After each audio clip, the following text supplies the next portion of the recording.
Hello, can everybody hear me? Okay, great. We'll be getting started in about 10 minutes. If you want to sign up for public comment, there is a sheet on the table over there. It is different than the sign-in sheet, and we ask that you sign up for public comment by 7:30. Thank you.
Oh my.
Good evening, everyone. Can everybody hear me with the microphone? Okay, great.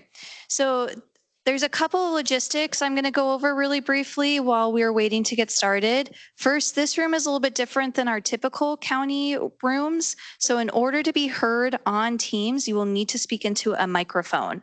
So we have 4 microphones that will be floating around, and Gabriella, our awesome staff person who's raising her hand in the back, is going to be handing microphones to SPRC members as needed. So when you're called on by the chair, we will rush to get you a microphone, but you need to wait until you have a microphone before you can speak so that everybody can hear you online and in the room. If you're just coming in and you're an SPRC member, please find a seat at the table that has a blank name tent in front of you and write your name on it and who you are representing. And we will be getting started shortly. Thank you so much.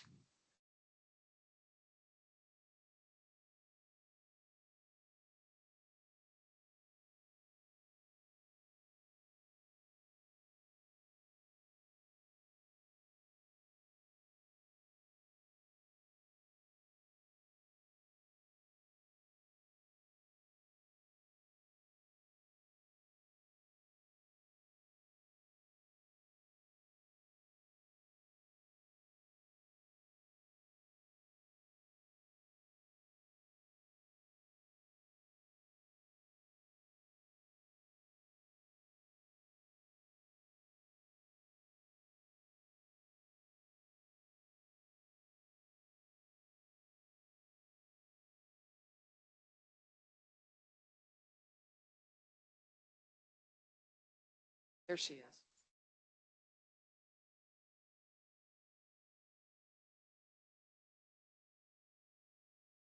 Another quick announcement. If you are a member of the public and here participating and you are interested in saying public comment, that's going to be at the end of the meeting. But we ask that you sign up on the form at the table by the sign that says public comment by 7:30. So that's different than the sign-in form when you arrived. If you are virtual and you wish to say to speak during public comment, please put your name in the chat box in the Teams meeting.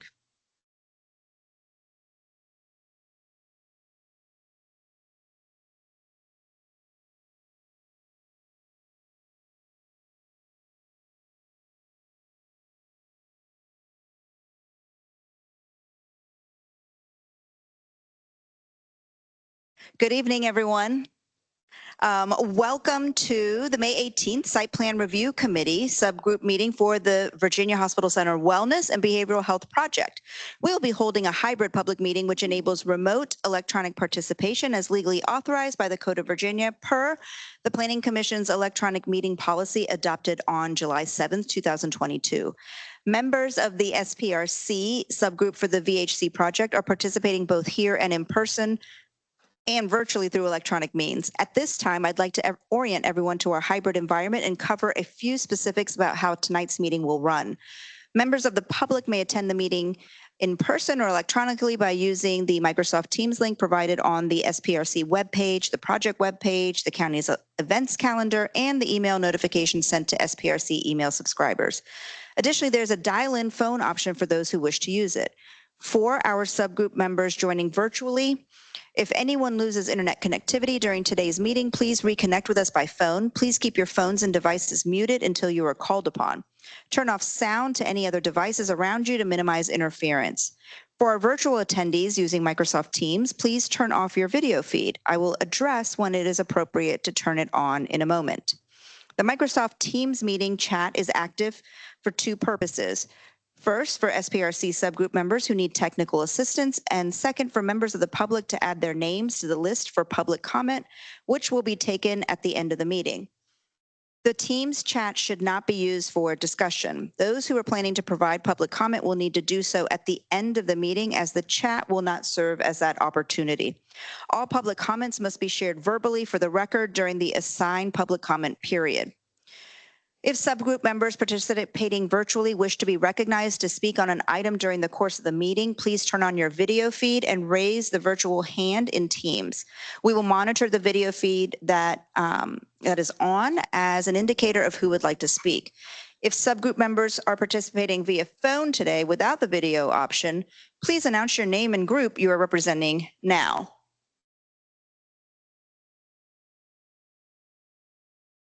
Is she by phone or by virtual? Yes, Okay. hi, this is William Way. I'm representing the Park and Recreation Commission. Okay, just right now, we're just looking for the ones who are joining by phone. It doesn't look like we have anybody. Okay, for our members of the public who would like to provide feedback and comment, you will be called on to speak at the end of the meeting and will be allotted 2 to 3 minutes to speak on tonight's agenda item. The speaking time allotted will depend on the number of speakers we have this evening, and I think Ms. Badger just gave a instruction on when you must sign up to be recognized for public comment this evening. If you wish to speak, please enter your name in the meeting chat for virtual attendees or provide staff with your name if you are in person, and you will be added to the speaker list. Lastly, this is a public forum. Tonight's meeting will be recorded and posted to the county website. All information associated with today's meeting, whether written or spoken, is subject to the Freedom of Information Act requirements. So if you are an SPRC member and you are joining us virtually, if you could please identify yourself. It's me again, William Way, Park and Recreation Commission. Thank you. Thank you, William. This is Tenley Peterson, Planning Commission. Thank you, Tenley.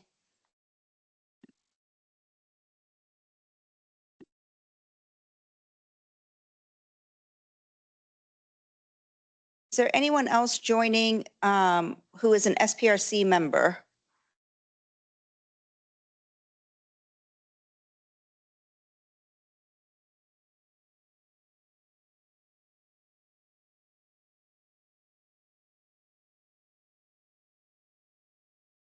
Okay, thank you. So we'll go around the room to introduce the members that are around the table. Should I pass this mic or did you want to use? Okay, thank you.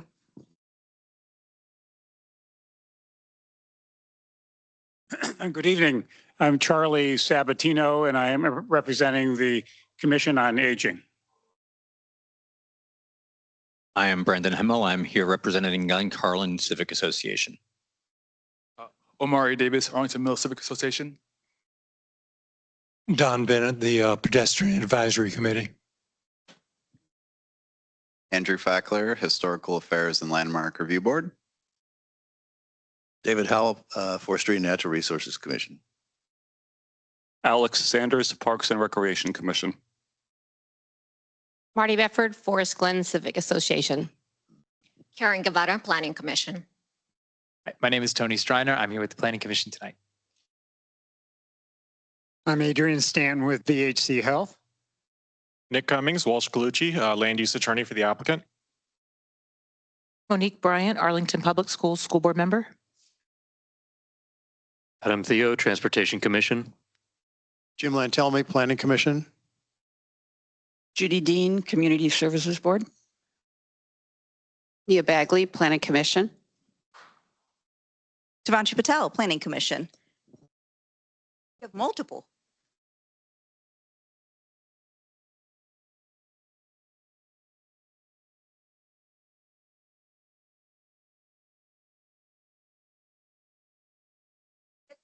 I'm Courtney Badger with the CPHD Planning Division. Robert Gibson with Arlington County DES Transportation. Jill Hunger with CPHD. Hi, I'm Cedric Sutherland with CPHD. Good evening. I'm Deborah Warren with Arlington DHS. Ollie Russell, Behavioral Health, DHS. And I'm Gabriella Green with CPHD.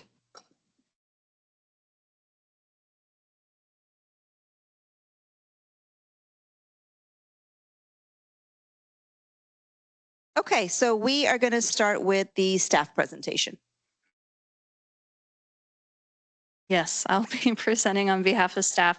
I'm going to just take a second to get the presentation pulled up here.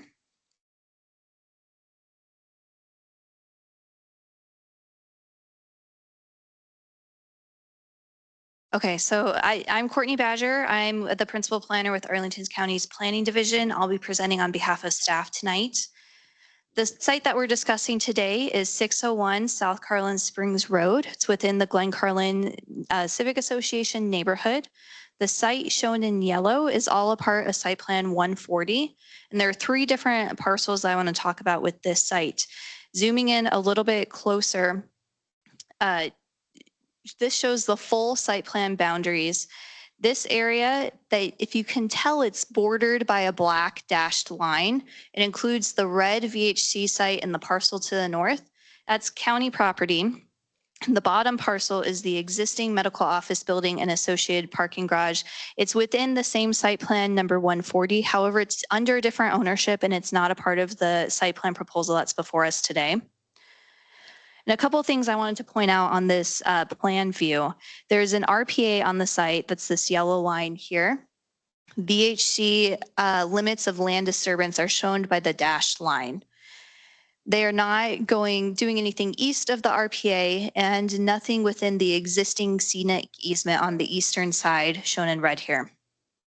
The green area on the north, we're calling the northern parcel. It's going to be retained by the county and planned for future county use. So I'm just going to briefly touch on VHC's proposal. They're going to go in more depth. They're proposing to construct a new behavioral health and wellness facility. It's categorized as a hospital use in the zoning ordinance. The building includes 1 level of partially below grade parking and then 2 levels of patient services. This includes behavioral health services and also physical rehab services. The project also proposes a new internal loop road, including a new curb cut on South Carlin Springs, along with a total of 302 parking spaces. The county is requesting 80 of those parking spaces to be used for the future site of the county northern parcel. So this slide summarizes the key land use and density characteristics. The proposed hospital use is permitted in the SD zoning district, which the site is within. It does require a site plan and a use permit, which VHC has filed. The zoning allows for a higher density, a 1.0 FAR density. They are currently coming in at a 0.45 FAR.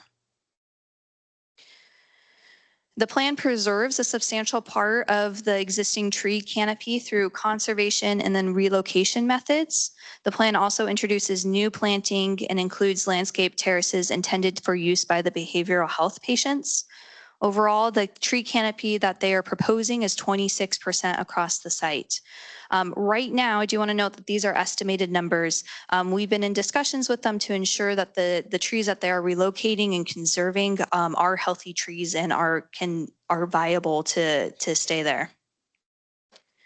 This rendering shows the site design from a bird's view perspective, looking from the south to the north.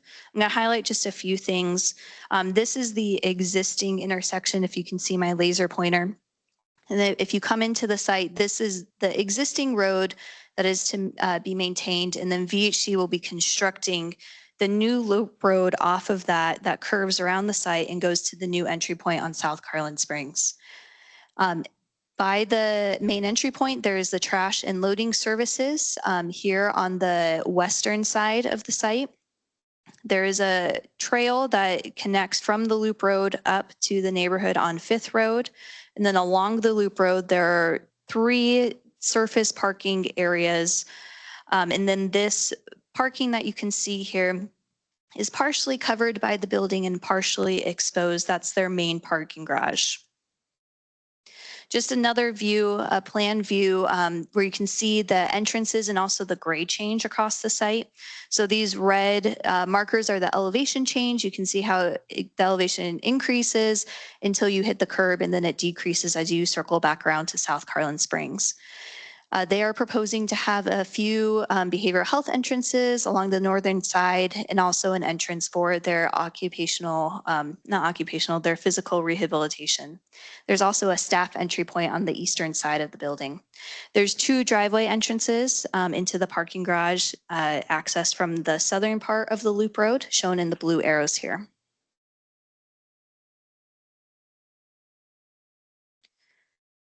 So just to finish up my presentation, this is where we are in the public review process. There was also a kickoff meeting and a walking tour that's not shown on here. We're at the first SPRC meeting. We anticipate there will be another SPRC meeting in June. This is subject to change based on how the process goes, and then targeting commission and county board meetings in the fall. With that, I'm going to turn it back over to Commissioner Patel.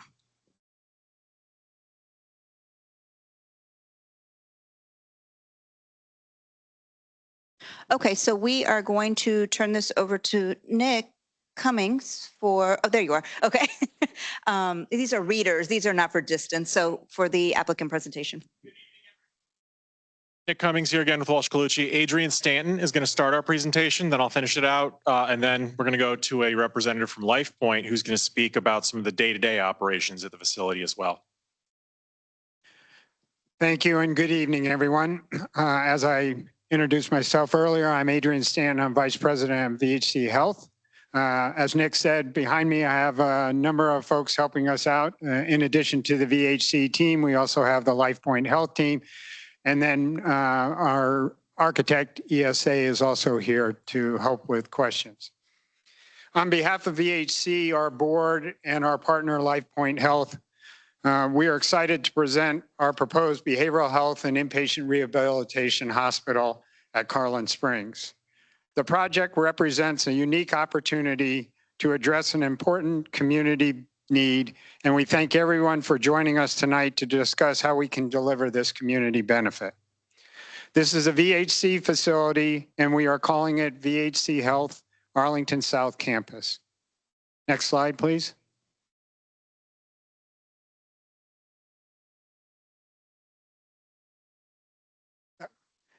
This is an image of the site as it stands today. Courtney gave you a lot more detail on the site, so I won't spend too much time other than saying it's currently vacant with a surface parking lot to the north and an older medical office building to the south with an attached parking garage. The site is accessed off Carlin Springs Road and is within the borders of the Glen Carlin Civic Association. We're not proposing to use the entire site. As Courtney showed you, our portion of the site, which will be a lease from the county, is the lower half that does not include the surface parking lot. The entire parcel is about 504,000 square feet in size, while our parcel is about 292,000 square feet, leaving more than 200,000 square feet to the north of us for the county use to be determined later. Next slide, please.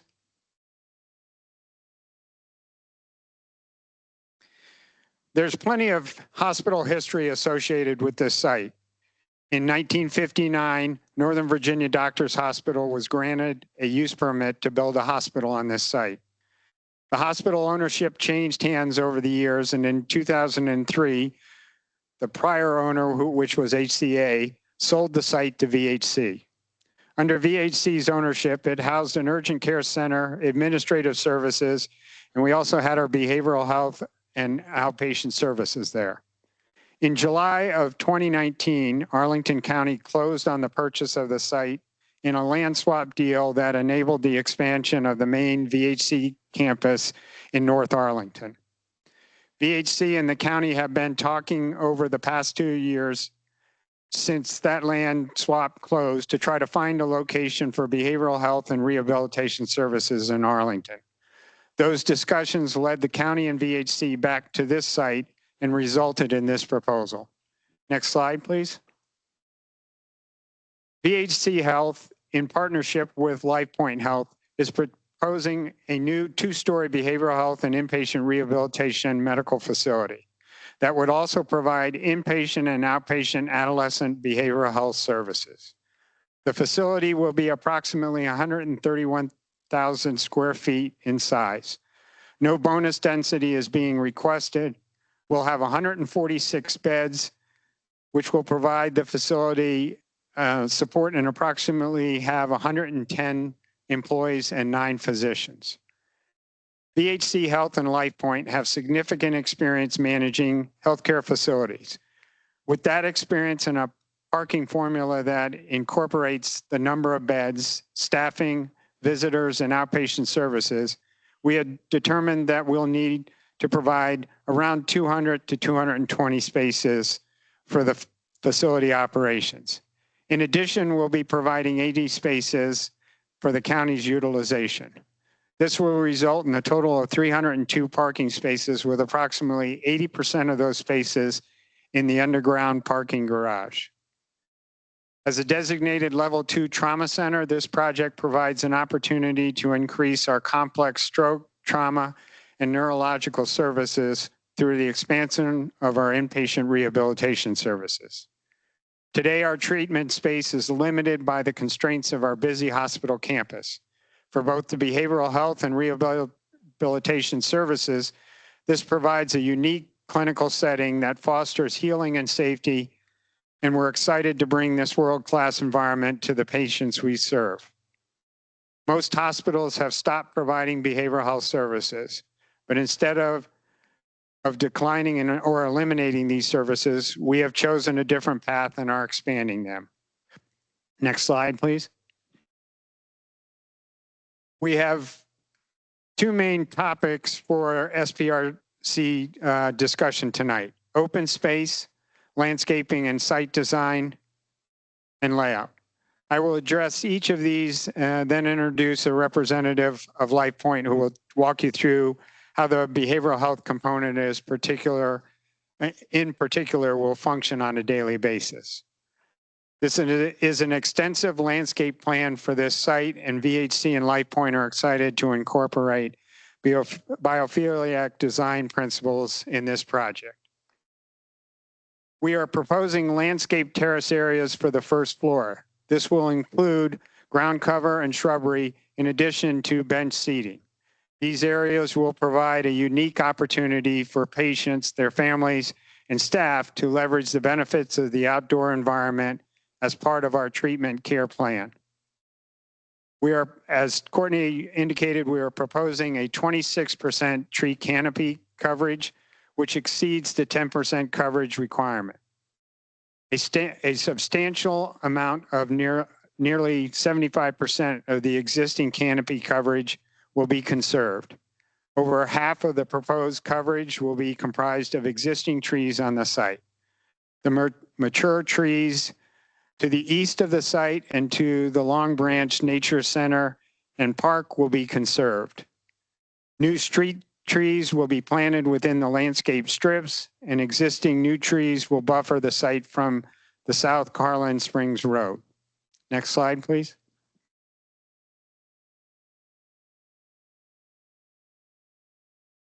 Here you can see a close-up view of the landscape terraces on the first and second floors. The first image shows one of the first floor terraces at the rear of the building. Planting beds surround the terrace with seating next to the landscaping to allow patients to enjoy nature and the outdoors. The second image shows the roof terrace on the second floor at the front of the building. This terrace allows patients to be active in nature as they go through rehabilitation services by using the training ramps, various types of landscaping, and mock curb cut and putting green. Planting beds add biophiliac to the area while the roof opening brings in sunlight. And I'll turn it over to Nick. Okay, from a layout, we're going to go to the next slide, please. From a layout and site design perspective, we have placed the building at its current location to take advantage of the sloping topography of the site to build below-grade parking into the hillside, allowing us to bury parking with less excavation and impacts to the natural environment around us, and angled the front door of the building to face our new internal loop road and the county parcel, but also to place the entrance of the building at more even topography to allow for an accessible entrance. If we shifted the building instead to face Carlin Springs, we would need to build significant structure, like from grade, build something for people to walk on, to have an accessible entrance that was flat with the entrance of the building, and the building design would suffer from that slope as well. It would also put core functions of the building closer to the community, as the building is much longer than it is deep. The building would likely also be more visible from both Carlin Springs and the surrounding neighborhood were we to turn it in that fashion, as we wouldn't be using the topography to help shield the building from view. The on-site loop road is proposed to make fire access easier. It eliminates the need for truck turnarounds to maneuver through the site as well. This new private road will connect to 6th Road private access road to the north and to South Collins Springs to the south, of course. We'll address transportation in the next meeting. The road will ensure the traffic doesn't become congested at the signalized intersection to the north. It'll support vehicular circulation and provide patients and visitors with a great way to access and visit the site. We are ready, though, today to take feedback on its placement, orientation, and size at this meeting, as it does impact, of course, site layout and design. We move to the next slide. Courtney covered the location of the loading dock. I'll go very quickly here, but it is fully wrapped. It is shielded from view with landscaping and screening materials as well. We can then move to the next slide and start to look at these renderings. Okay, the renderings. This is a ground level view looking from north to south with Carlin Springs Road on the right. As noted earlier, the building is proposed to appear 2 stories from this side, intending to create a building that is limited in visibility from its neighbors to the north, using that sloping topography, which you can begin to see a little bit better in this rendering. It's not perfect, but you can see how much that hill goes down. Mechanical equipment, of course, is also screened as well. You can see that. We can move to the next slide, please. It's a bird's eye view rendering looking from south to north with Carlin Springs Road on the left-hand side. Again, it shows the existing vegetation planned to remain on the left-hand side, the roof terraces as well, and just sort of shows you throughout the site how we would be incorporating vegetation. Let's move to the next slide, please. This view highlights the front facade of the building coming from the multi-use trail on the left-hand side of the image. Let's go to the next slide, please. And this final view shows the primary facade up close. This view highlights the 2nd floor public areas from left to right. That's the PT, gym, roof terrace, and inpatient rehabilitation dining room. And at night, this illustrates our goal to maintain a dark sky compliant facility with lighting planned to be directed downwards. All right, we're going to move on to our friend from LifePoint here, Ms. Becky. Thank you. I'm Becky Chandra, Regional Vice President of Operations for LifePoint's Behavioral Health Division. I am a mental health counselor by training and education. I've spent my entire career, almost 20 years, in acute behavioral health settings. So I'm excited to talk with you all about a little bit about the scope of services that the behavioral health portion of the facility will provide. Can go ahead and go to the next slide. Just a little bit about LifePoint Behavioral Health. You can see the map dots here showing our inpatient and outpatient services across the country. We have 25 inpatient hospitals and multiple clinics across the country. Go to the next slide. And wanted to take a moment to just talk a little bit about why behavioral health services are so important. Partners, and in this case, VHC, are likely discharging material number of patients originating in the EDs and facilities to alternate settings. The intent here is reducing behavioral health spend, not having adequate facilities and services for people to receive inpatient mental health care is a problem in many communities. Behavioral health patients often backlog emergency rooms while they're waiting for placement for an inpatient behavioral health bed for them to go to. Increasing access obviously reduces the wait time for those patients and frees up the emergency services for other patients needing medical emergent care. Improving patient care by having focused providers in a robust inpatient setting really does improve the patient experience rather than having sort of after the fact care in a setting that's not primary behavioral health. And again, feeding into population health management. Go to the next slide. So from a care team support perspective, the team that treats behavioral health patients includes nurses, therapists, physicians, mental health technicians, which is like our equivalent of a CNA or a certified nurse assistant, and other support staff that work together around the clock to care and provide safe care for our patients. Employees spend their day supporting patient safety, emotional stabilization, and recovery through compassionate hands-on care. The primary clinical service provided in inpatient behavioral health settings is done through group therapy and evidence-based treatment models. So along with things like medication management and a safe environment, that's truly how the care is delivered. Our activity levels are generally similar to a healthcare facility with shift changes, visitor hours, staff meetings, and scheduled therapeutic programming throughout the day. We also have things like ancillary therapies, yoga, music, dance therapy, in addition to medication management and evidence-based group therapy. Go to the next slide. And from a facility support perspective, a safe and structured environment for individuals experiencing depression, mood disorders, anxiety, trauma, substance use, and other mental health crises. Participate in daily therapy, medication support, wellness activities, and treatment planning focused on recovery and returning home safely. An important element about returning home safely is that every one of our patients receives a very thorough discharge plan. We don't discharge people just into the community without appropriate follow-up care to help manage the next step within their wellness journeys. And the hospital operates in a calm, highly supervised setting designed to reduce the stress and promote healing. And family involvement, discharge planning, and connection to community resources, as I mentioned, are an important part of our daily operations. I think that's all I've got.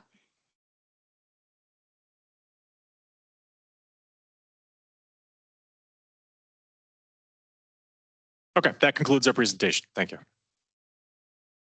Thank you. Okay, so tonight's agenda, let's see.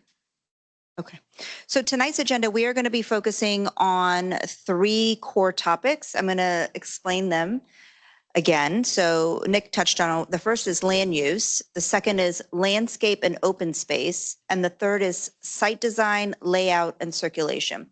So again, land use. Under landscape and open space, I want you also to know kind of what the buckets are in that space. That is tree canopy, watershed protection, and interface with parkland, okay? For site design, layout, and circulation, there are 5 buckets under that kind of umbrella topic. Building orientation, the proposed circulation network, the relationship of the facility to the surrounding natural environment, the proposed trail, and impervious surfaces or parking. So again, building orientation, proposed circulation network, relationship of facility to the surrounding natural environment, the proposed trail, and then the impervious surfaces or parking. The next SPRC is where we will cover the remaining topics, which is updates from what happens between this and the next SPRC. The building form and massing. So next session, we will talk about biophilia or the healing oriented design, the lighting, noise, and buffering. So if those are things that are important to you, please make sure you come back to SPRC 2. And transportation is actually reserved for the next SPRC as well. That would include the second entrance on Carlin Springs, pedestrian and bike safety, as well as parking or loading. So again, if the second entrance or bike and pedestrian safety or parking or loading, transportation is your thing, that is SPRC 2. And then construction and staging, that is part of SPRC 2. Okay, so tonight's conversation, again, we are going to be focused on land use, open space and landscaping, site design, layout, and circulation. So SPRC is going to look like this. We are going to open up conversation now on the issue of land use. So what that will look like for us here at this table is we will just pass the mic down and ask, and if you have a question, ask it. If you don't have a question, you can move on to the next person if this is not an issue that is relevant for you or you don't have anything to ask.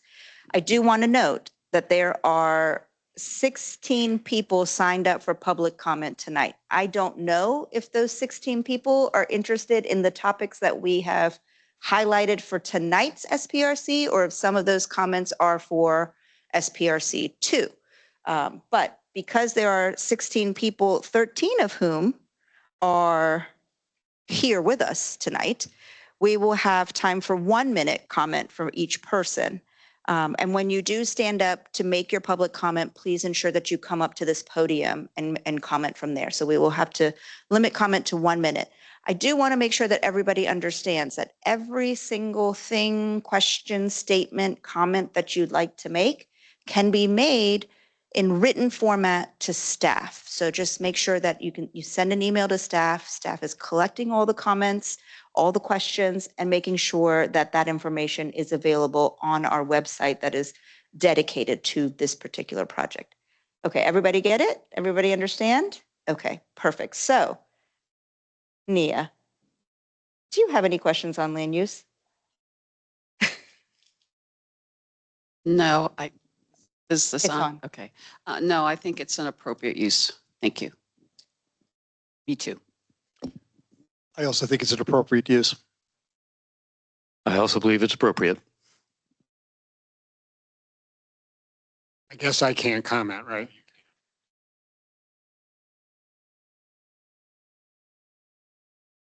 I'm okay with the plan as it is. I'd probably say brilliant, and it's a good connection between the place and the facility and the function.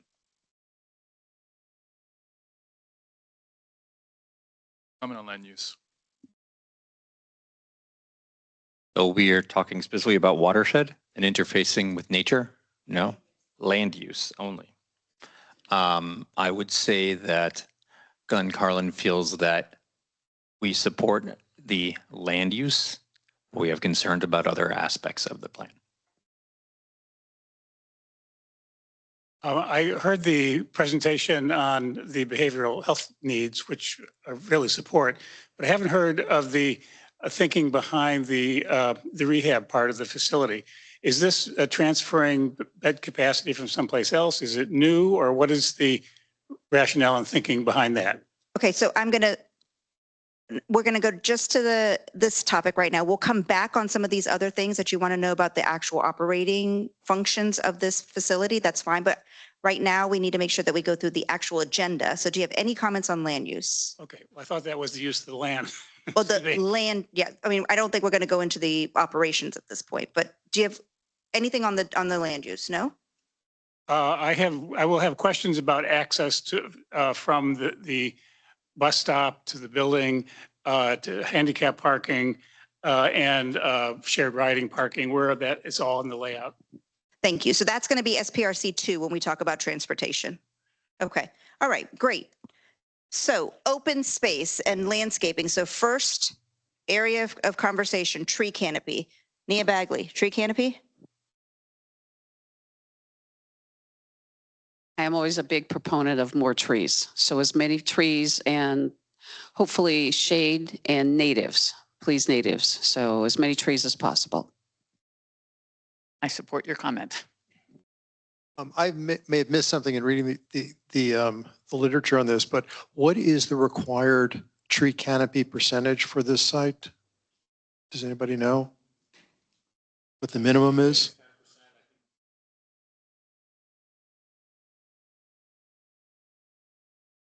Yeah, because that's one thing I'd like to know, whether this is how this fits in, this percentage fits in, because otherwise I think that, as Nia said, more trees the better. And I wonder why we have so much parking, which would otherwise be available for green space. That's where I would like to see more trees. We could get more trees. I think we can get more trees on this site, is my opinion on this. Okay, so Ryan Delaney's online who could answer that question about tree canopy, right, Okay, great. Ryan? Yes, I am online here. Okay. Ryan Delaney, Department of Parks and Recreation. Sure. So to answer that question, it is a 10% requirement, although in the Forestry and Natural Resources Plan, we have additional policy guidance for projects such as these where we try to attain higher tree canopy targets that are sort of aspirationally set by the Metropolitan Washington Council of Governments to help meet regional tree canopy goals. And in this case, for a facility like this, we would be looking at encouraging a site like this to reach 30% tree canopy, although that is higher than the regulatory requirement, if that makes sense. Yeah, and I think that we have an opportunity to reach 30% on this side. Thank you. No comment on landscaping and open space. I have one question. I think it's in relation to all three: land use, tree canopy, watershed, and site design. The majority of my questions will come as a school board member in relation to families and constituents that have reached out. Specifically in the intersectionality of these three, how does the land use, the site design, and the tree canopy watershed fit into the county's and the school board's climate resolution by 2050?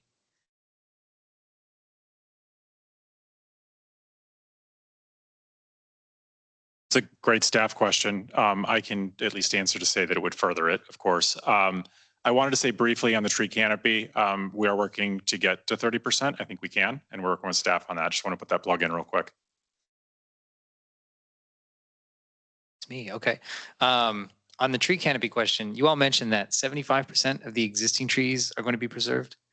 Is that correct? Where? Could you ask that question again? I'm sorry. Yeah, that 75% of the existing trees on the site are going to be preserved. And I'm curious, just out of curiosity, like where are those existing trees going to remain? Is it like what part of the site are they going to be on? And where are the new ones coming in? Okay.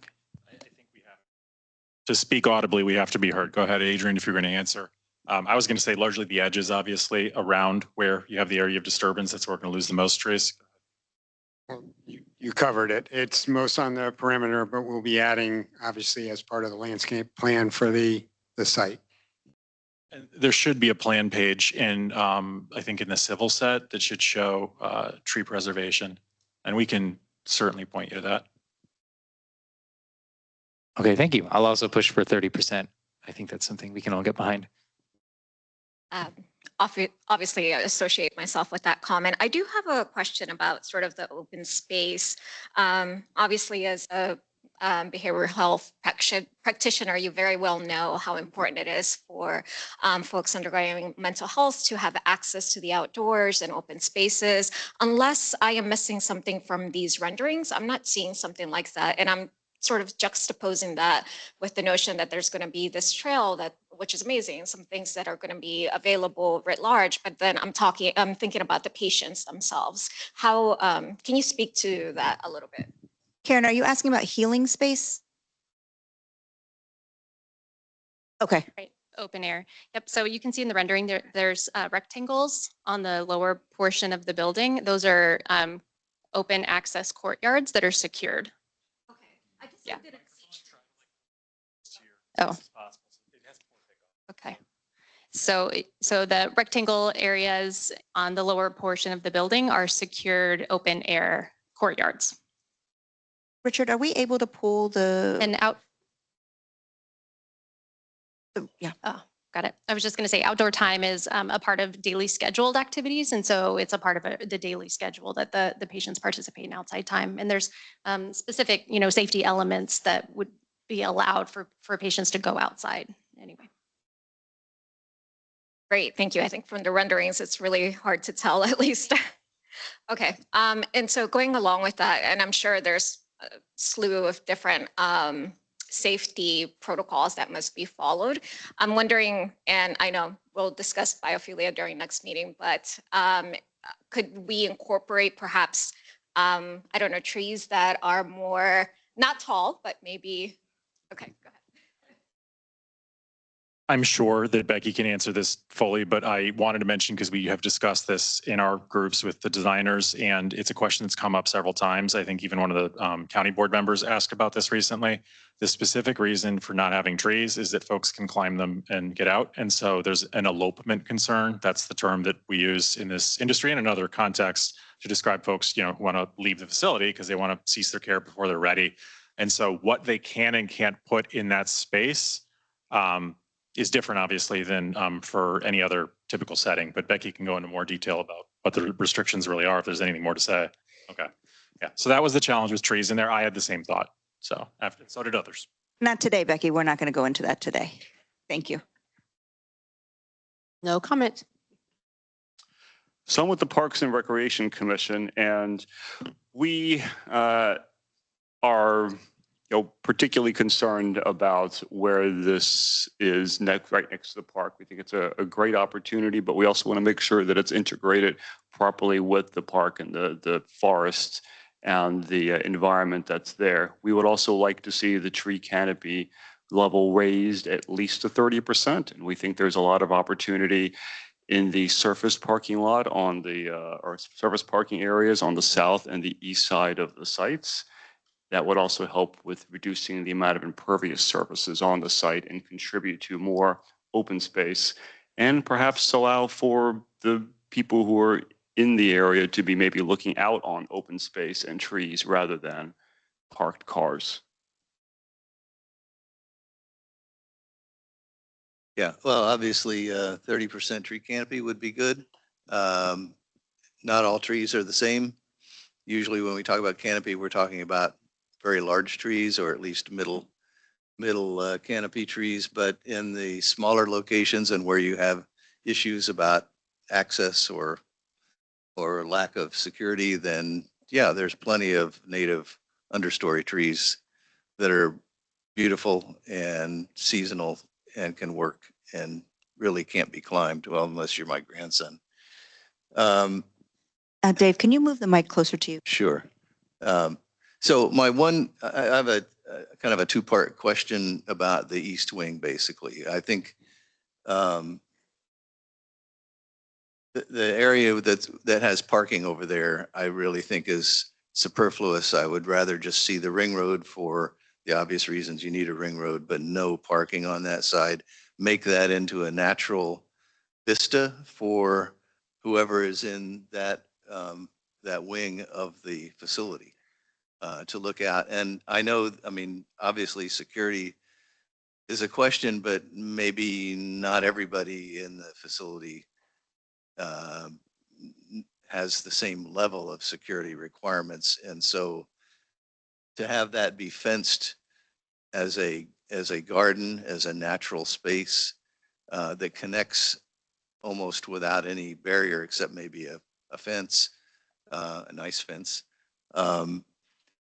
so that's also something that you could use as outdoor space. And because of the way it connects and isn't separated from the rest of the surrounding area by wings of the building, you're just going to look out there and see all kinds of nature.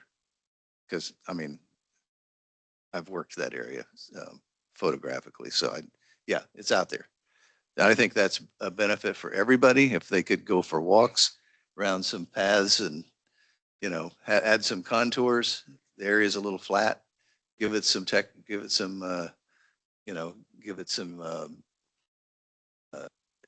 topography and just, you know, make it something really special, both for the quality of the surrounding area and also for the experience of the staff and the patients.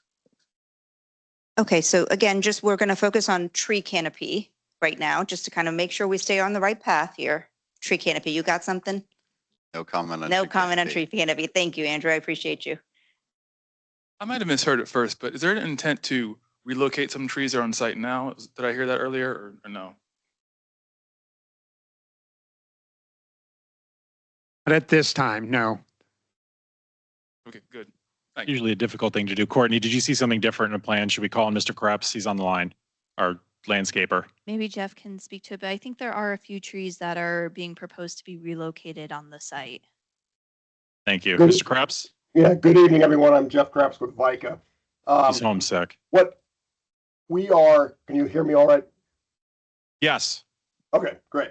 So the only trees that we're proposing to transplant are some of the small new ones along Carlin Springs and maybe a couple in the back that were planted near the RPA. There are some that we're just rearranging a little bit to work with the design better.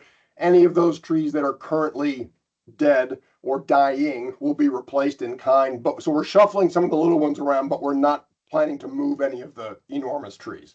I hope that helps. Perfect. Thank you. Yep. As we've talked about, the tree canopy is mostly along the edges. I've been a neighbor of this facility for over 20 years. The management of those trees has been very poor. Many of them have died as the site laid empty. I am worried now about continuing without maintaining and enhancing the forest area around the RPA. I think that we should be looking to exceed 30% tree canopy. Mature trees along the street line will be taken out during this process, thus reducing again our tree canopy. And there's additional tree canopy in the northern area of the site that have also died over time that have not been replaced with healthy trees. So I'm very concerned about the tree canopy along this site.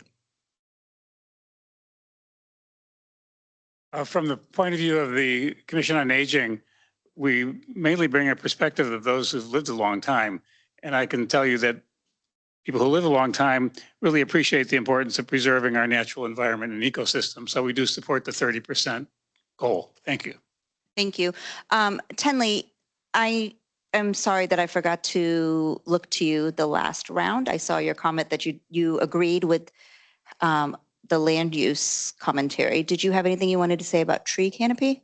Yes, so of course I support the call for 30% tree canopy.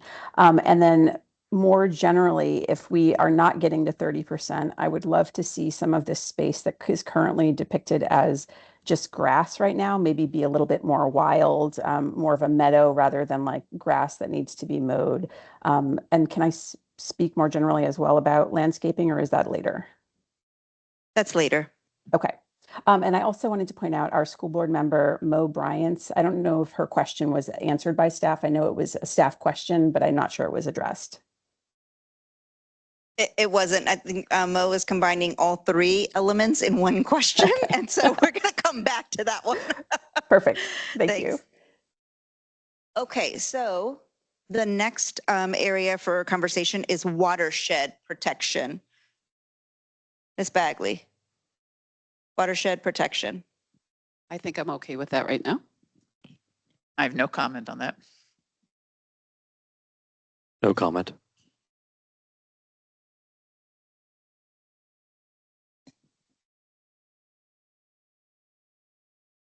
Buck will stop over here.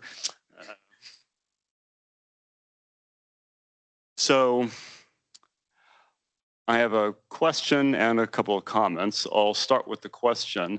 Are there green infrastructure approaches being planned to capture runoff from the impervious surfaces, both on the facility itself and the adjacent road and parking lots? So there will be extensive stormwater management facilities throughout the site. Mr. Krebs, who's online, could speak to them in detail if you want to hear any details about how that's going to work. I think that's what you're getting at. We also are looking at green building certifications for the building and other green initiatives that I think will be discussed next time. But both of those together, stormwater management, yes, modern, new infrastructure throughout the entire site up to county standards. I'm glad to hear that. So a good bit of the impervious surface here, aside from the building itself, is of course the road and the parking lots. And I'll reiterate again that the external parking on the south and the east side are opportunities to reduce the amount of impervious surfaces, especially since they abut the park and the green space that is already there. I'll also point out, since we're on the issue of watershed protection, that it's quite possible that the RPA map that we have is outdated. There is a spring at the northeast end of this site that does not appear to be fully integrated in with the RPA.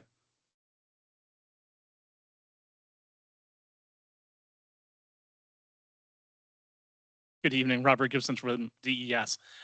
Yes, with the restoration and the outfall project that the county is doing for the upper Long Branch, we are also doing restoration for the channel from the spring house. And with that, we will ensure that that RPA, that resource has an appropriate RPA. And we do agree that the mapping today needs to be updated. Is that going to be done in time for this? Is that yes update going to be integrated into this? Okay. Yes, we've already requested the applicant redraw that accordingly in the plans when they resubmit. Very good. Thank you. Just on that point, my understanding from DS staff is that any area that is technically meets the requirements for an RPA is in the RPA, whether or not the map, which is only updated every once in a while, shows that. So I would take that to say, yes, it is already subject to the requirements for RPA, right? Okay. Just wanted to make sure that the map doesn't get updated very frequently. So it would be terrific if in the next slides, the next presentation, there could be a little more detail about the stormwater. Just a slide, just so we can conceptually see, how that all fits together. And then just to pick up on point that Commissioner Peterson made a few minutes ago about the grassy areas, a natural meadow or a meadow with some small trees or whatever out in this north and east area would add to the stormwater capabilities. This the geology under here is my understanding, and maybe Steve Young can, he can't do it in a minute. He's only going to have a minute for to talk, but it's a very high water table, and there are some real issues with runoff. So anything that can happen there on the surface would be great. Thanks. I wanted to briefly clarify for everyone that what you're seeing on the bottom of the page is really just sort of a placeholder rendering of a portion of the site that belongs to the county, and that is the parking lot. That doesn't necessarily mean that there's nothing that we would ever do with all of that. I mean, any suggestions are welcome tonight, but it's not technically our site. So when we're talking about, 30%, et cetera, that's all for the areas that you see planted in the rendering. And it wouldn't include, anything that's being done on the county's parcel, which of course, we don't know what they're going to do with that yet. And I don't think they do either. So anything you put there could end up being taken down at some point too. So it's a factor. So just to put that out there. I don't have a specific comment necessarily, other than I was also going to bring up the Spring House, which is on the northern parcel, so not as relevant. But I just hope that this presents an opportunity to clean that area up a bit and protect it further. In terms of stormwater management, was there any thought towards putting a green roof on the building at all in order to increase stormwater management?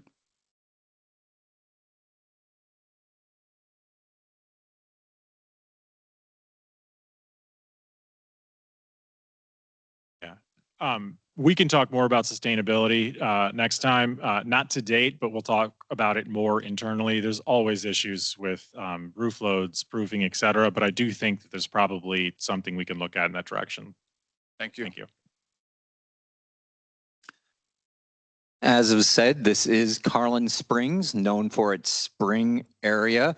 The watershed not only is the RPA, as a resident who actually lives within the RPA, we know the amount of wildlife, we know who lives in the watershed. We have several streams and springs that go through this property, and it is well known to be prone to flooding. So I think the plan for managing the watershed and the overflow of storm water needs to take that into account, that this is an area known to flood. On top of that, we have a lot of impervious surfaces on this plan, including the north portion, which is, again, not in the plan, but is owned by the county, and it is more impervious surfaces in an area that is prone to flooding. And then leads this rain from this impervious surfaces directly into the Moses Ball Spring. So I think that we need to look at the watershed plan, not just on the VHC side, but the entire site, and how stormwater management will be managed through the entire site.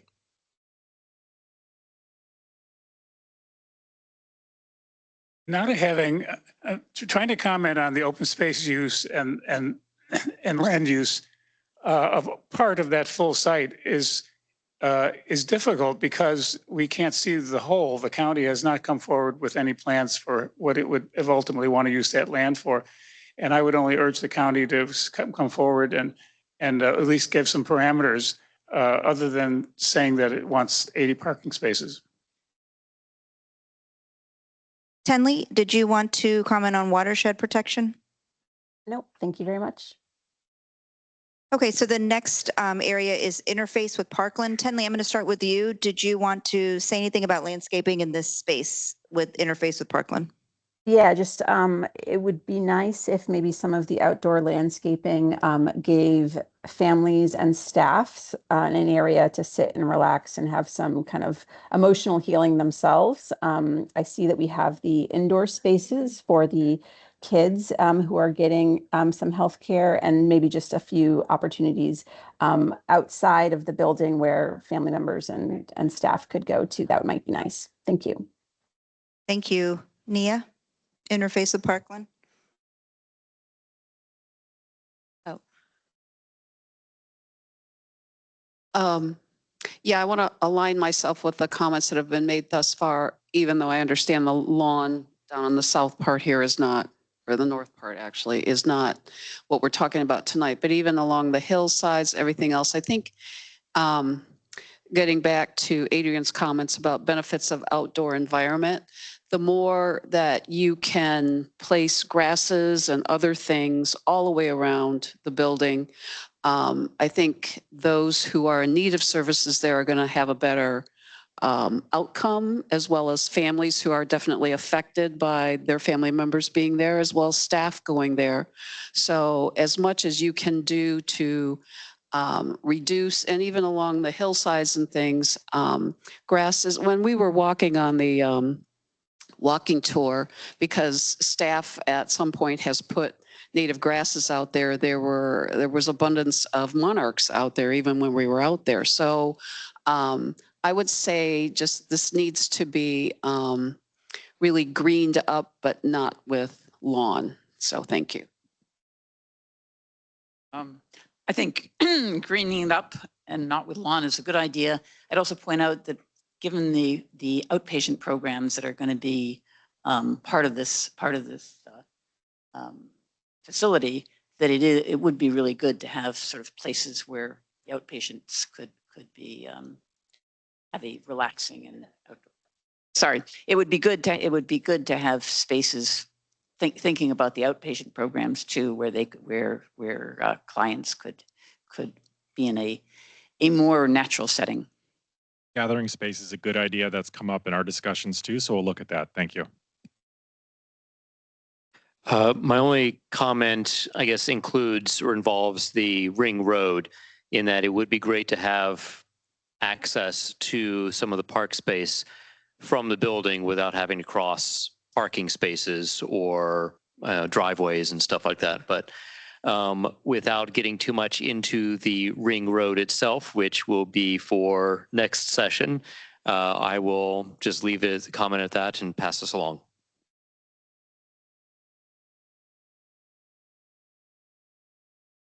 This is site design row. Now, this is park interface with parkland. Did you want to ask your climate thing again? Because now we are finishing up open space and landscaping. There's a few here, and they come from the multiple emails that I've received from community members. So again, the climate one, even with the grace to come back to it at the next conversation, because I think there's a part of traffic there as well. Even if we have the opportunity to pull the climate resolution from Arlington Public Schools, as well as the county, because all of these key points intersect. And I think the broader community, I know personally, have sent emails asking how it impacts the climate resolution. So that could be for next time. This question for the parks, has there been an opportunity to engage with APS, with the surrounding parks, because there are 3 schools in that local vicinity?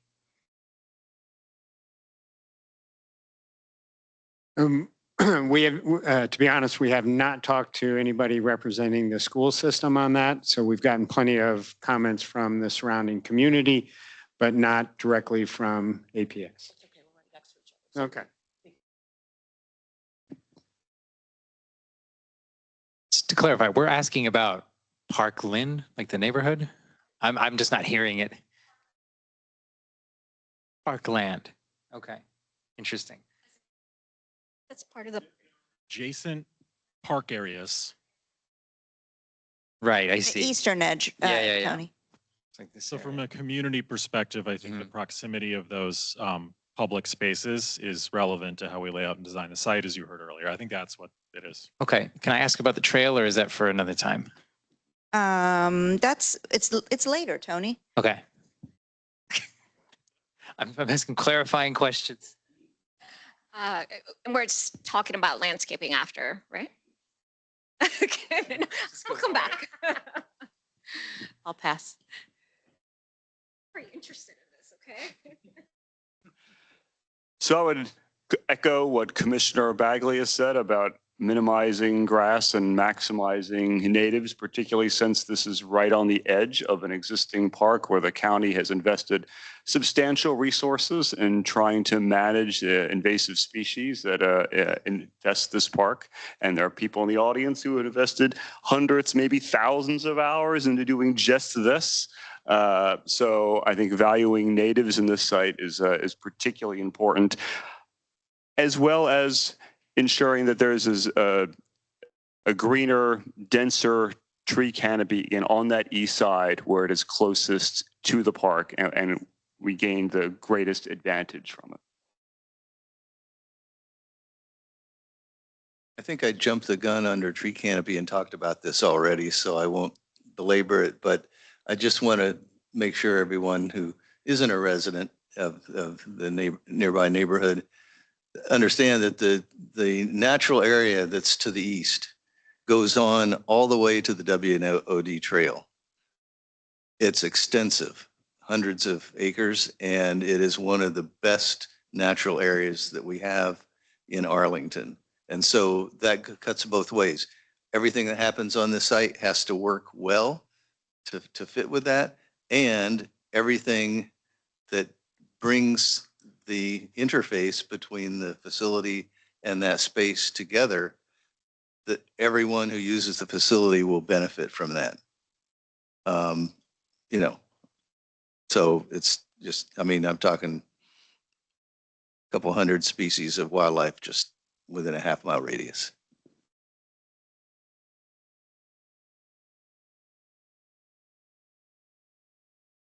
So again, I'm going to say as a resident of Glen Carlin, where that parking lot is on the eastern side is also one of the most heavily used sledding hills for residents around the area of Glen Carlin from time immemorial. From my children who are now 18 and 22, Charlie's children who are now in their 30s, 40s. So losing that as a feature of our neighborhood is a detriment. A recreational detriment for children who spend too much time indoors, not enough time outside in the winter. From my house, I see deer, coyotes, hawks, ravens, fox, possums, raccoons, even bald eagles. All of that live within the Long Branch Nature Center area, and I can see from my front door. Any disturbance, construction, or operations pushes these species away. These are key reasons why people come to Long Branch Nature Center and Glen Carlin Park. No further comment. Adriana? We're talking about the interface with the parkland, the park space land. Are you're muted? Thank you. Can you hear me now? Yes. Awesome. So I'm a little bit concerned about the fencing and the courtyard, and I'm wondering if there's an opportunity to connect visually at least a green space on the roof with the park, because that park really is beautiful and it's wonderful and it has lots of trees. And I can also see it being a very healing space that probably solve some of the security concerns if it's on the roof with maybe glass fencing and also having a green roof at least towards the park. So that would be my comment. I do want to take this moment because Nick said something about security, and you saw me get up and confer and make sure that this building actually does not have operable windows. So I just want to alleviate some of those elopement concerns. We're not opening windows here and climbing out trees. So Nick, shh. Okay, thank you. All right, we're moving on to site design, layout, and circulation. The first area of topic is building orientation. Nia, building orientation. I think it looks, it's oriented properly, I think, at this point. I agree. Yeah, I agree with that too, but clarify, Chair.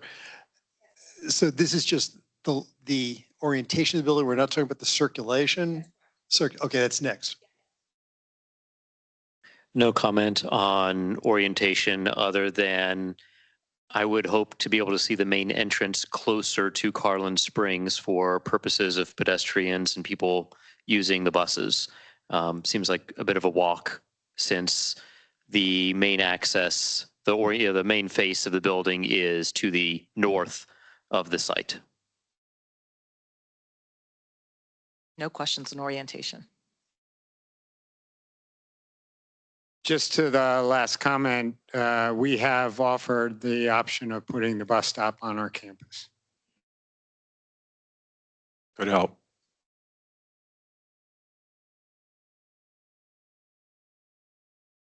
No comment. Yeah, it works. We were going to ask about the bus stop.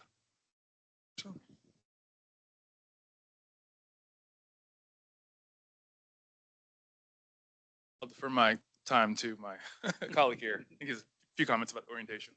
So the orientation of the building without anything in the north parcel shines directly onto residential streets without any buffer between light and sound to residents who live on Fifth Road. So I feel the orientation of the building should be focused towards the main road, Carlin Springs Road, and not towards an empty parking lot or a residential neighborhood.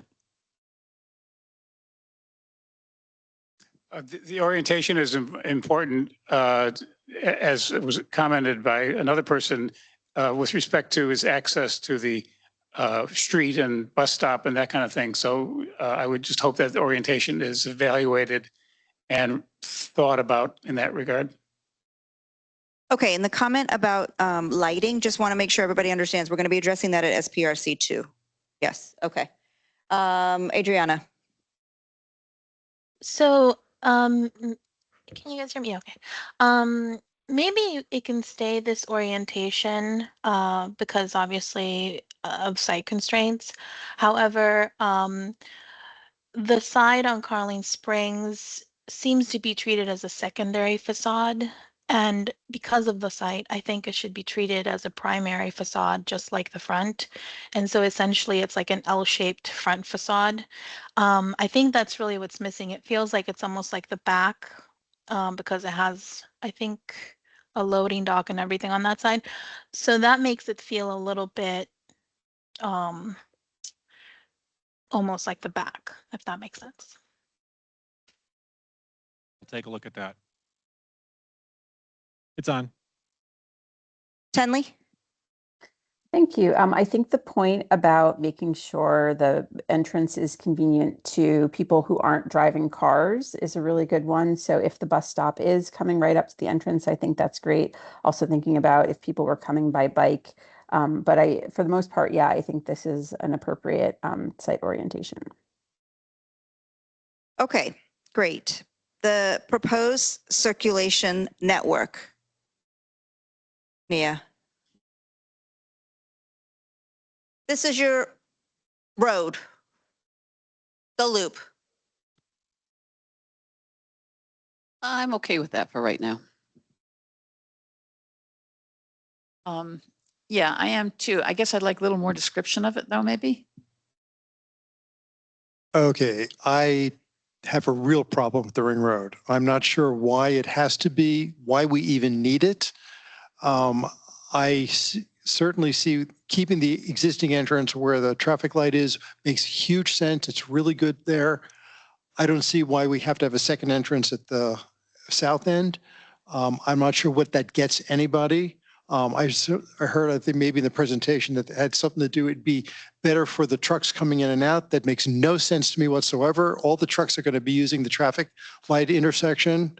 No trucker is going to go all the way around there to go out, especially to make a left turn onto Carlin Springs. I think the ring road could easily end at the entrance to the garage on the south side there. And even if it's needed for fire access, there's ways to design it that you don't have anybody else use it other than fire trucks. So I totally dissent to having a ring road here. I'm not, like I said, I'm not sure what it gains us anyway. The traffic is going to, there's probably 3 shifts that will be going through where you're going to have traffic going in and out. The rest of the time, it's going to be cars coming here and there for visitors and other things. So I'm not sure that it's going to overload the existing intersection right now, that the second one would be a relief for that. So all around, I don't see the need for the ring road going all the way around.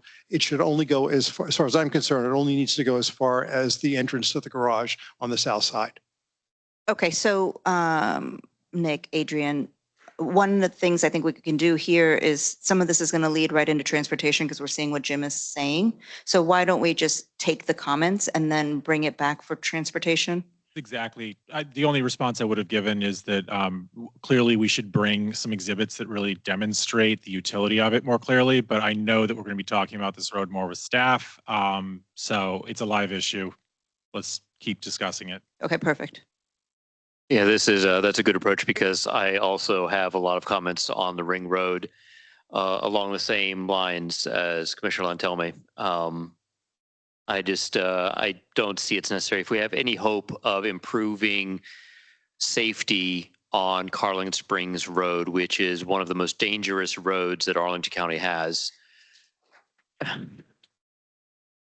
Yeah. If we have any hope of improving that, we have to reduce the number of curb cuts and conflict points. And I just don't see that southern entrance, the new entrance for the ring road, helping that in any way, and it would hinder any attempts in the future to improve Carling Springs Road. I do believe the existing intersection where the ring road intersects with that is just fine. I can't imagine there being enough traffic from this site to justify a second entrance with that that southern entrance there with the ring road.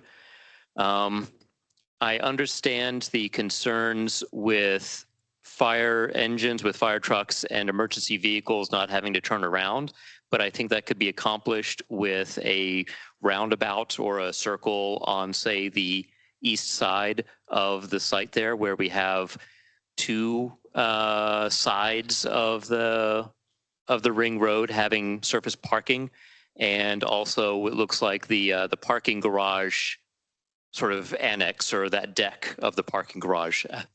Yeah, I just see many opportunities to improve this without the ring road. But I will eagerly listen for comments after this round. And I want to orient us to the time. It's 8:17. We still need 20 minutes for public comment. And so if anything that you just heard from Adam or from Jim, you don't have to say it again. They know that part, right? So if you have something new to add to the circulation concept, fantastic. But we don't have enough time for, and I'm going to add this, but it's actually, we got to move it on. Yeah. And I'll just happily go into this deeper in the next session. So we don't even have to cover this right now, in my opinion. And also send your emails to staff because some of this stuff can be worked out before we even get back. We don't have to wait for the second SPRC. Not a big add. I do see the need for safety vehicles. First responders also know that there are a lot of concerns with South Carlin Springs. I know we'll be speaking about it in the next meeting because also school board liaison to the Joint Transportation Committee. This is the question that has come up numerous times for the safety of our students and the safety of our community. So circles back to speaking with APS to make sure that we're ensuring the safety. So to build on Commissioner Lantelme's point, if you were to stop the road at that first garage entrance, it's a great opportunity to put some more trees in there and fill up that area to get more landscaping. It's building on, I wasn't regurgitating. It was an addition, an amendment.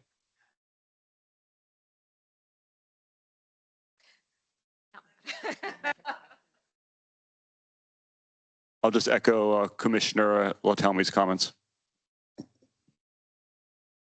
And I won't comment on that, so I can comment on something else, which is, I think even if we do have a ring road, we shouldn't have the parking on the east side.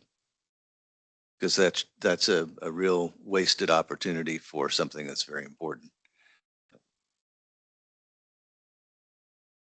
A lot of concerns about the sidewalk around the ring road also.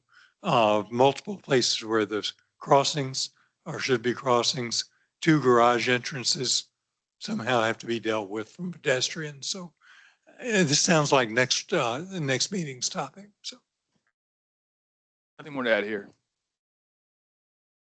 The grading and sloping of the ring road would make it actually pretty dangerous for pedestrians and even drivers coming down those on the icy days when things aren't cleared. I'll pass. Tenley, do you have anything about circulation? Just, I have similar questions as Commissioner Lanthony, so I'll save those for later. Thank you. Adriana, do you have anything?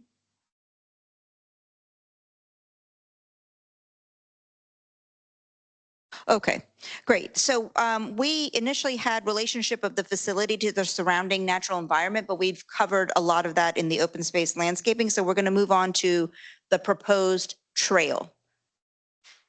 Yeah, proposed trail.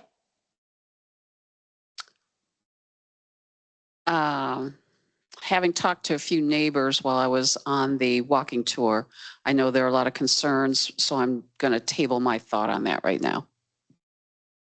Yeah, I have nothing to add on that one right now.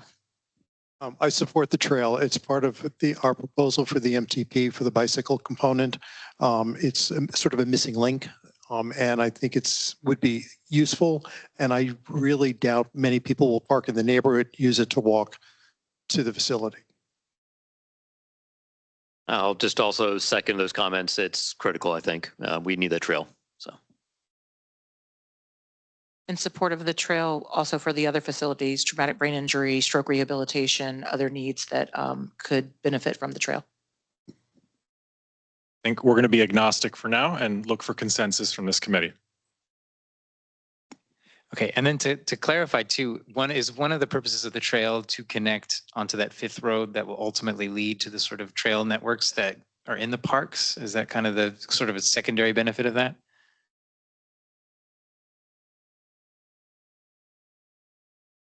Thank you.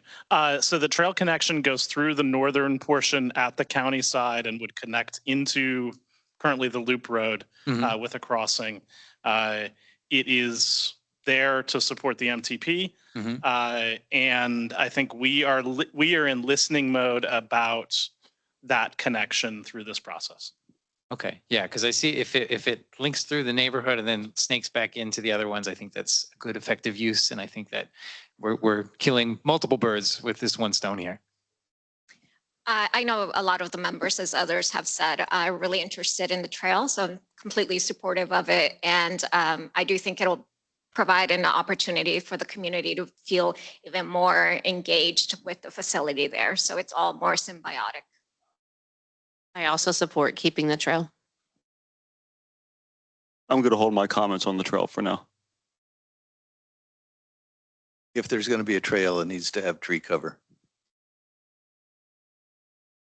So the trail runs through the northern portion of the site, which is where the historic spring house is. So I might have further comments that I will submit related to that and et cetera, but nothing immediate.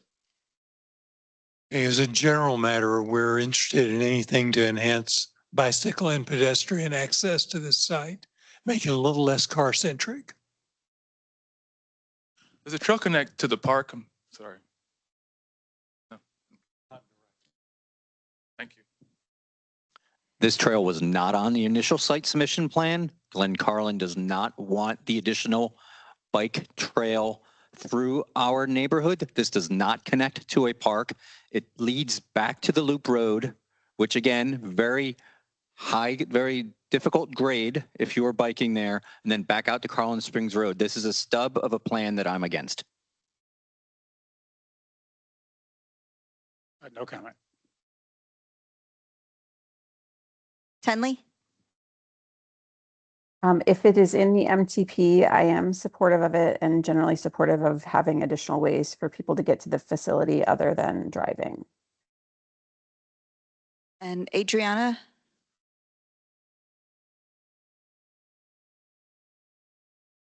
Okay. And so then we have impervious surfaces and parking. Impervious surfaces and parking. Yeah.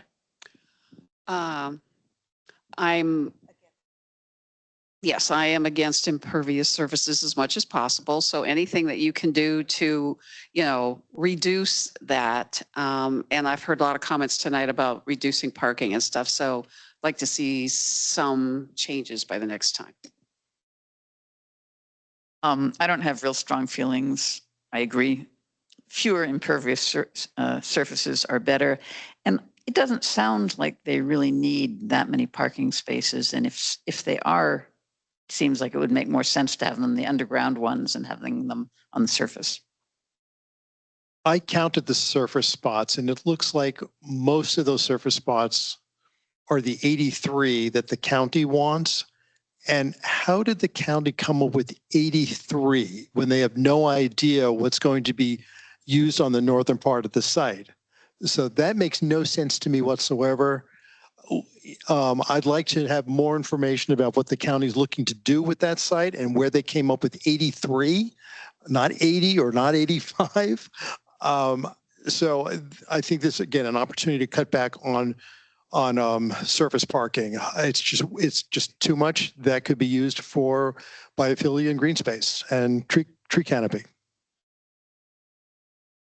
So I can just from the county number of parking spaces, I don't have a super satisfying answer for you. It's something that we have asked for to support the northern parcel. It's something that we're continuing to evaluate and if that's the right number of spaces needed. And I think we are listening to everything that's coming out of this process. We do not want to make it a driver of the site design. But we do think that it is a way to support northern development while limiting the impact that that may have on the northern side. My question is regarding the existing surface parking that is on the north side, the county-owned lot. What's the condition of that right now? Could that be used for the temporary foreseeable future to supplement the parking deck, the parking garage that will be built with this until the county decides what to do with that lot? So the current condition of that parking area, if you went on the site tour, it is not in great shape. And we will be evaluating what happens between the construction of the site and any future use by the county on the northern parcel and provide more information as the process continues. And I guess actually one other quick follow-up question for DES specifically. I know that the county a few years ago had put together some sort of ordinance or agreement where commercial multifamily residential buildings, apartment buildings, could share garages instead of having to meet minimum parking requirements, instead of having to maintain their own parking garages. I think it was specifically in the Pentagon City sector plan. Is something like that available here, for example, with VHC and the commercial office to the south that has a parking garage? I know this is getting into area that VHC may not want to get into, but just for reference. I'm just going to stop you there because we don't have that person. That is true. Well, we don't have that owner here present today. Yeah. So, all right, we're going to pass this down to. Very briefly, we are digging one level of parking. That's what the project can support. We're confident in the amount of parking that we need, but it has been a tension since the beginning of this that we've been asked to find space for up to 80 vehicles for the county. We have raised some of these same questions that are being raised now with staff, and Rob's answer is really encouraging because we have literally had that discussion in relation to some of these parking spaces that could potentially become a tree or something else. So we're going to look at all of this and we're hearing you. And if there's flexibility from the county, maybe we can work out more. And I'll just say the comments have been heard and we're going to be working on it. Thank you. Thank you for listening to the comments. No comments on that. I will take back what I said earlier, though. I actually didn't understand the trail issue. And so I do support what Glenn Carlin is asking. I have a trail. So I've already addressed some of this. I'll continue by saying, yes, we would prefer to see much less surface parking. I understand the county has been the driver of this, even though they don't want it. They say they don't want to be. But I think the option of exploring the parking lot that it's already to the south of the site is a really, really good idea, and that should be explored by the county if necessary to see whether those parking spots can be used in a parking lot that's already there. Thank you.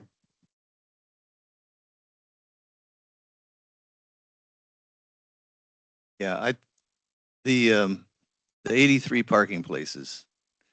I mean, the bottom line is it's a serious blunder. It hampers VHC's ability to create a wonderful facility that's embedded in a natural space, which is very rare in a big urban area to even have this possibility.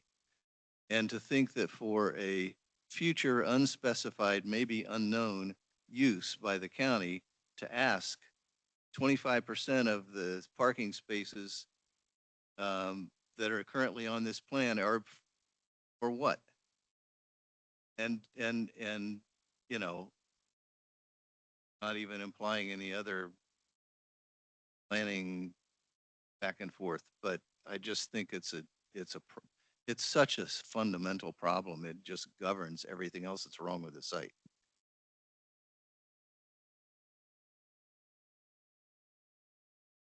I recommend there be some percentage for,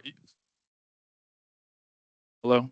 Oh, sorry. I recommend there be some percentage, some number of e-vehicle parking as e-vehicles become more sort of prevalent and essentially, you know, patients and also personnel may need those services as well. Thank you. Overall, I'm against impervious surfaces. A question, as we've talked more about parking here, there will be over 500 spots available to this site with that north parking lot being empty. If you're going to charge for parking the way that we charge, the way it is charged at the north hospital site, you will have plenty of people parking in that empty spot on the north end and in Glen Carlin.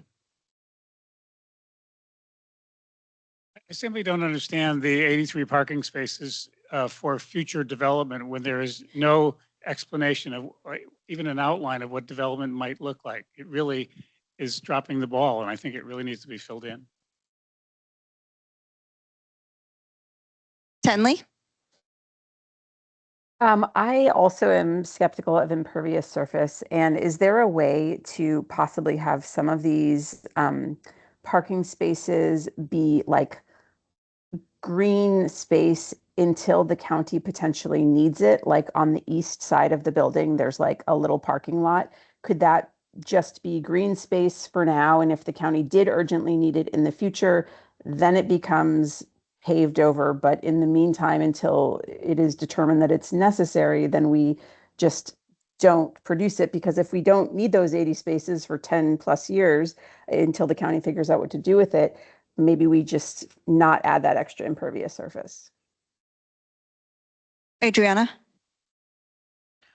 Yeah, I was going to make the same comment. It would be nice to reduce the parking lot on the east side closer to the park.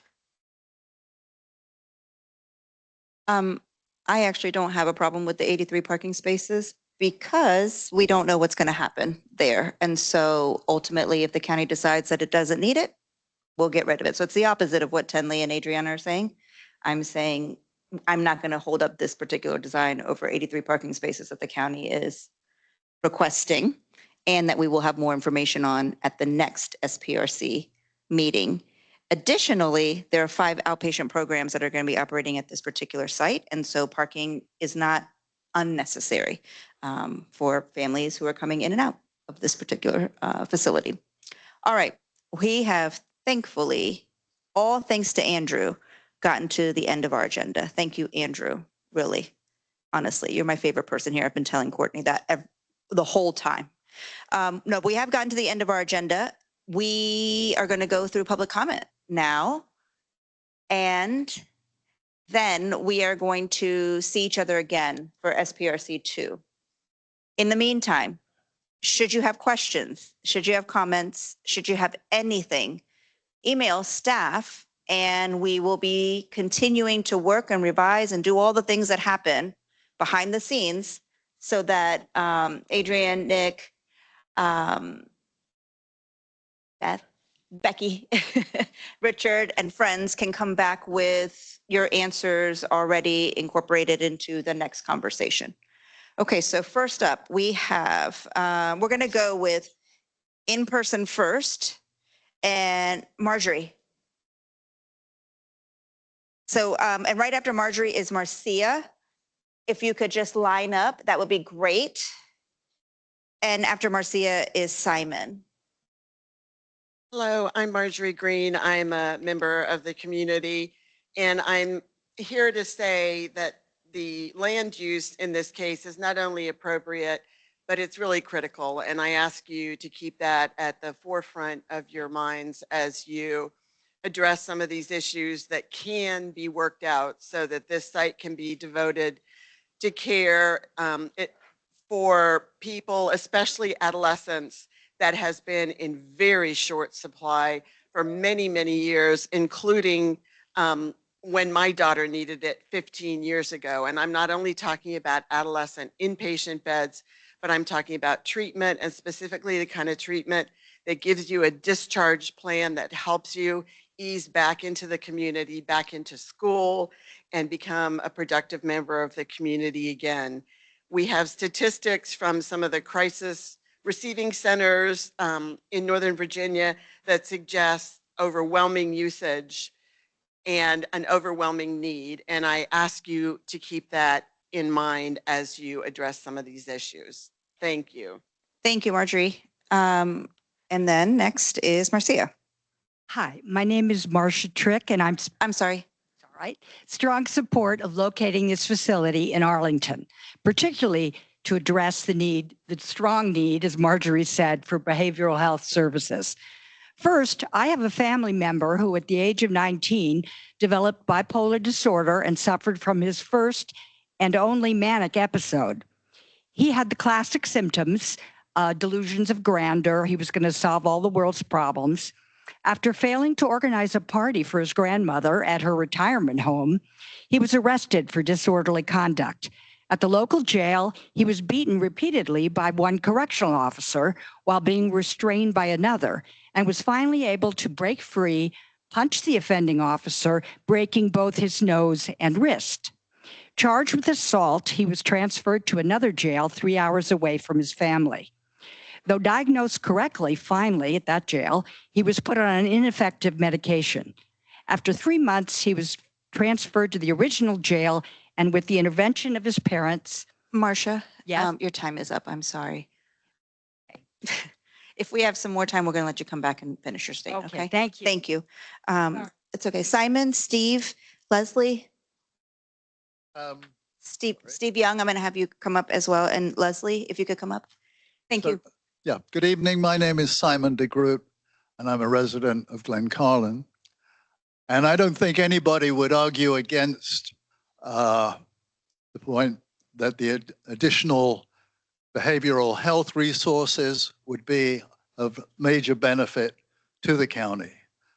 Unfortunately, use of this land for the facility that's being proposed is just not appropriate. The presence of Kenmore Middle School, Glencarlin Elementary, and Campbell brings a total student population of 2,000, all within a half-mile radius of the proposed facility. Adding 300 additional parking spaces to a traffic situation that is already bad. Thank you, Simon. Makes no sense. Steve, if Leslie could also stand. Oh, Leslie, there you are. Okay, thank you. And Pat. Hi, I'm Steve Young, Glencarlinite. The site is special for many reasons, especially its adjacency to Glencarlin Park. We know we've talked about the benefits of exposure to nature for patient health, which is great. The facility could be world-class at taking advantage of its environment to help the patients and staff by deeply incorporating biophilic design. But this is a missed opportunity. The plan fails to exploit creative ways to work with the natural environment. For example, instead of interdigitating with the park, it separates itself with a road and paved parking. Current habitat, sorry, I can't see what the time is. Sorry about that. So the plan needs a major overhaul to become properly biophilic. The outcome could be much better for the patients, the environment, students, and my community. Thank you. 1 minute was tough. Hi, I'm Leslie Mead, and I'm a 40-year resident of Arlington, and I've lived in Glen Carlin since 1996. I really support this proposal, and I'm proud of the county and the hospital for taking on and addressing this critical issue. I won't talk any more about that. I am a strong proponent of the bike trail. I'm 67 years old. I primarily commute by bike. Coming in and out of our park, coming out of it is very steep. And so I often go up through past Long Branch and then up on Carlin Springs on the sidewalk. To have this entrance into the community would be great. So thank you. Thank you. It's hard to do. Sue, Dan, and Lee. Thanks, Pat. Hi, I'm Pat. I work with Voice, and we're in full support of the Virginia Hospital's new proposal, the new facility. Voice chooses its campaigns not from the top down, but by going out into the community. And when we're out in the community, we ask people, what's working well in your life? What challenges do you face? And what changes in the community would make life better? The two most talked about challenges, hands down, are housing and behavioral health. So we've worked to get the crisis resource centers to take care of the emergency. We've talked with teens in really bad shape, and we now have after-school programs for teens. But for too long, the missing piece in Arlington is treatment. So thank you. Sue? Really good at this 2-minute thing. 1 minute. I don't know. I know. I'm like, oh my gosh. I was part of that siting committee where Fleet is now. And that was right when the hospital gave the swap, and everyone thought the 4th high school needed to be on Carlin Springs Road. And I can't tell you, there were 35 meetings trying to get that elementary school not on Carlin Springs Road. So this is way better, right? Way less cars, way less traffic. The community's really for it. My thing is, when that was going on was when they put that MMPT, put that trail on the BAPS. It's not appropriate now. It is still a super steep hill. You would need an electrified bike to get up into the neighborhood, to get into that little entrance and get back down again. When you could just go on 4 Mile Run Trail and zip up the nature center path. It's for us in the neighborhood, it's a quiet cul-de-sac. There's little children. It's a free range kid neighborhood. We're not used to having overflow traffic. So thank you so much. That's our major problem with it. Thank you. Dan, Lee, and Dixie. Hi, Dan Campbell, member of Trinity Presbyterian Church and a Voice ally, and I'm also a private practice mental health professional. I've been behind this program, excited about it since I heard about it in 23. I've done a lot of community work around listening with Voice for the need, and I can also speak to the need from the point of view of mental health professionals in the community, that this is something that our patients need immediately. And the fact that all of these services are available in one place and there's a continuum of care means a lot, and that they're accessible will reduce all the harm, or at least a lot of the harm that's been done by having these services, having our patients have to drive so far to get the services that they currently need. Thanks. Thank you so much. Lee, Dixie, and George. Hi, I'm Lee Clark from Glen Carlin. I'm just going to make 3 points, no intro. First, the perimeter road should be reconfigured to eliminate the unsignalized south entrance. It crosses a sidewalk used by students every morning and afternoon and encourages risky left-hand turns across heavy traffic. Second, the multi-use path between Fifth Road and the VHC perimeter road should not be part of this project. How the county will use the north parcel must be decided first. We must study who would actually take this route. Will it be families walking to school and cyclists avoiding Carlin Springs Road? Or it will be staff and visitors parking in the neighborhood instead of the garage? Finally, the huge window should be eliminated or the building should be reoriented to the west. We'll skip the lighting trespass. I think it would make more sense to put the A side of the building towards Carlin Spring Roads instead of the loading docks and dumpsters. You did it. Thank you so much. You did a great job. Dixie, George, Sally, and Dawn. Hi, I'm Dixie Duncan. I'm closer. Okay, yes. Not yes. Okay. Anyway, my name's Dixie Duncan. I live in Glen Carlin, and I want you to understand the dangers of the road. As Adam has said, Glen Carlin, South Glen Carlin Road is the most dangerous road in this county by far. It's been in the news since 2011. 15 years later, nothing has been done. 2 children were run over in December of 2024. It is time to take a real long look, not just at the VHC entrance, because the VHC entrance has little to do with this road. We have 2 red lights.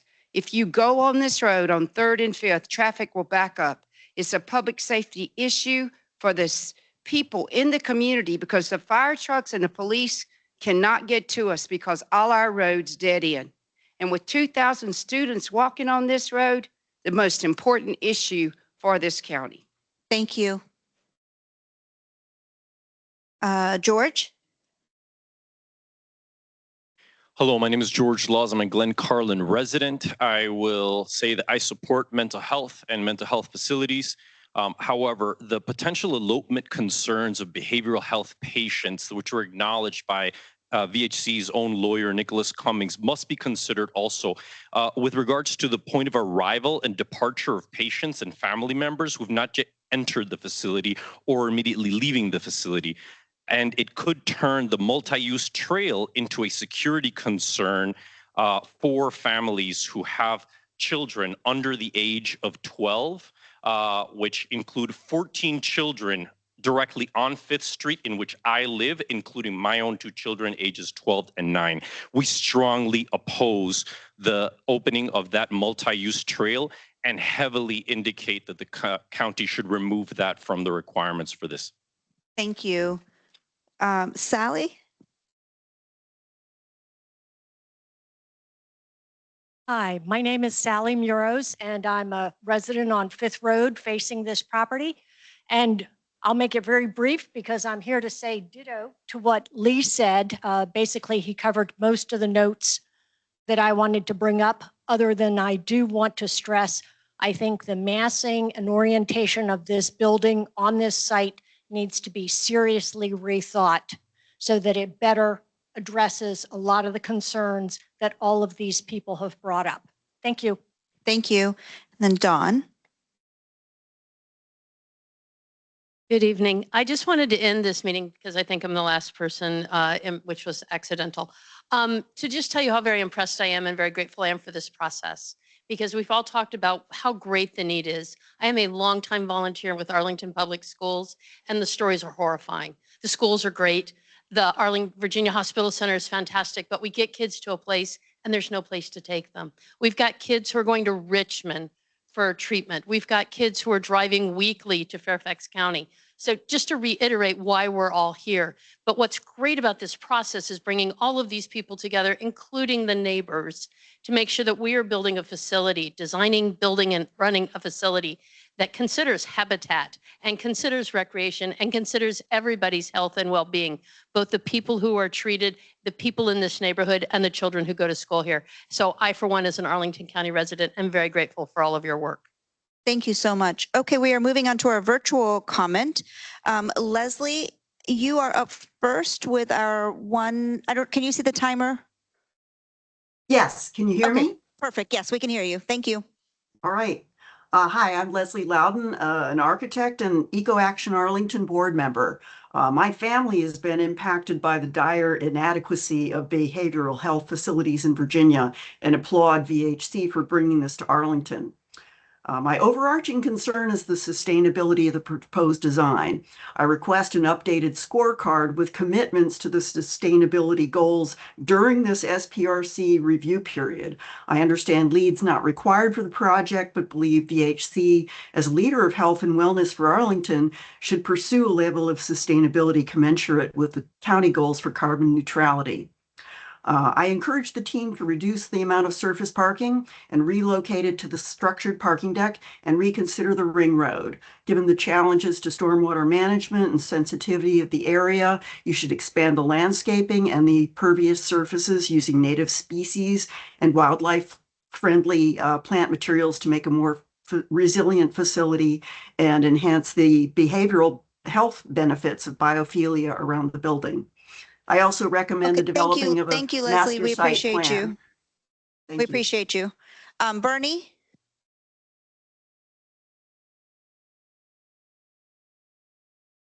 Bernie Byrne, are you on?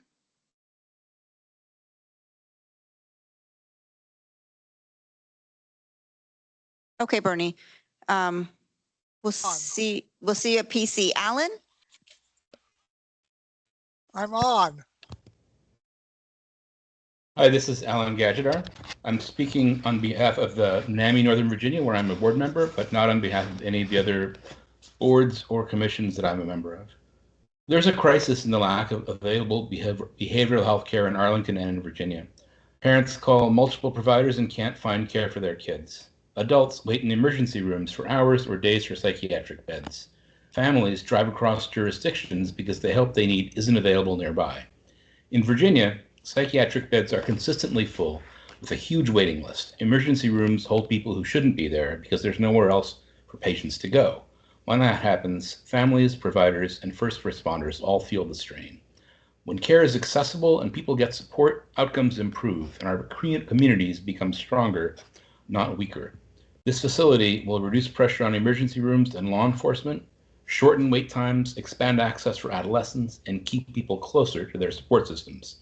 There are legitimate community concerns that need to be addressed, but our current system is not keeping pace with a growing need, and this facility can help address these. Thank you so much, Alan. We're going to go back to you, Bernie. Are you muted? Where is he?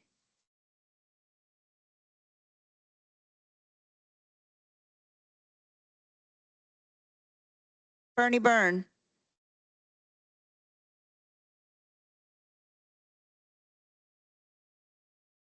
Bernie. Okay, Bernie, we're going to move on because our meeting is over. Okay, so thanks everybody for coming out tonight. If you have any questions, please go ahead and see county or see the applicant. We will have our next SPRC meeting next month. Again, I cannot impress upon you enough. Please reach out with any questions, comments, ideas, whatever you have to staff directly. They can address them. And as I always say, you had a lot of places you could have been on Monday night. So I echo Don's comments. Thanks for being here for this very important project. Thank you very much. Drive safely.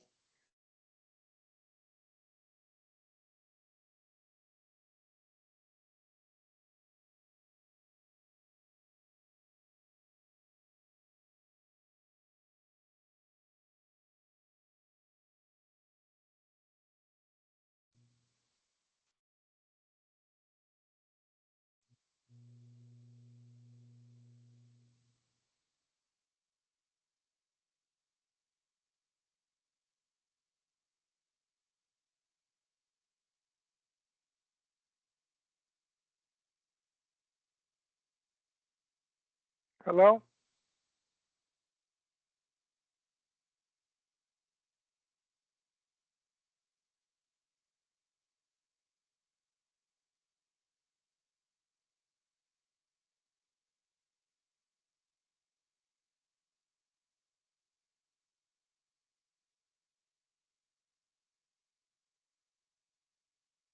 Hello? Hello?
Anyone there?